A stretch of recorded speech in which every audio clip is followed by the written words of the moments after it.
Hello mọi người, lại là mình đây. Hôm nay là ngày buồn của gia đình chị Phai Yang. Mình cũng không biết nói gì hơn ngoài câu xin chia buồn cũng gia đình.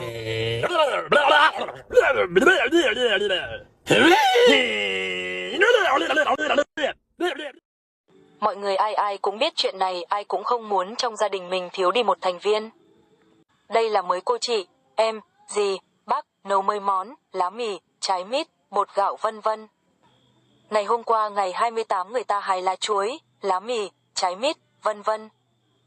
Anh Lim mất ngày 28, tầm mấy giờ mình cũng không biết rõ, tại mình đi bốc củi về nhà 19 giờ. Hôm nay ngày 29 rất nhiều người họ hàng, ở gần xa vào chia buồn cũng gia đình. Chị em, phụ giúp gia đình nấu nướng xong rồi, giờ bụng đói rồi ăn cơm thôi, có người ăn bún, có người ăn kiêng vàng, và rất nhiều món mình không kể hết được, mọi người hãy thông cảm cho mình.